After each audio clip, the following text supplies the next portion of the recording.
Hey, so I don't want to beat a dead horse and I don't want to, go on and on about this post thing, but I just want to remind you that in that post, my one and only personal declaration I've ever made, thanks for being so warm and welcoming, was about the need for fragility in the feminist movement. It's going to be important. And when I mentioned women who look like me, I didn't mean white like me. I mean the kind of women who, other people might not believe because they think, oh, well, look at her. She fucking deserves it or whatever. There's a lot of people like that, And,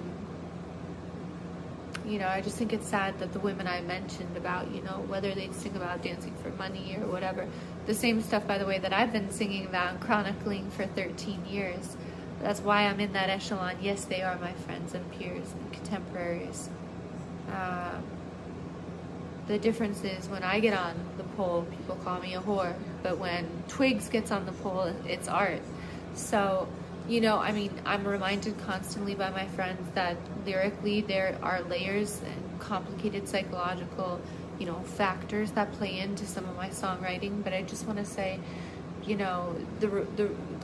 the culture is super sick right now, and the fact that they want to turn my posts, my advocacy for fragility into a race war, it's really bad. It's actually really bad, especially when in that same declaration I was talking again about the idea of how important it is to make reparations to the Navajo community because they touched me so much in my youth, and that I believe in personal reparations because it's the right thing to do. And I think what's really sad is, like, as a personal advocate, as a girl's girl, as somebody who wants the best for every culture, when Marianne Williamson was talking about reparations to the black community that never got done during the emancipation period, that was why I liked her, because I always felt that way.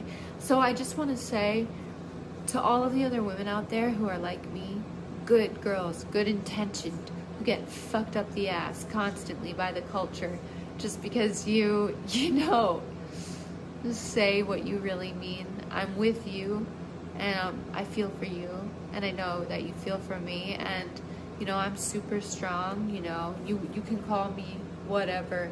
I'm sorry that I didn't add one 100% Caucasian person into the mix of the women that I admire, but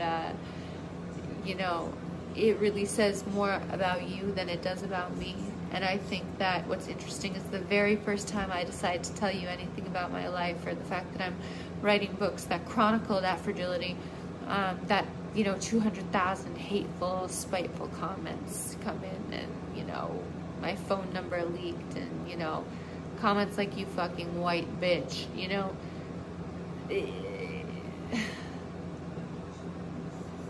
it's the opposite of the spirit of an advocate.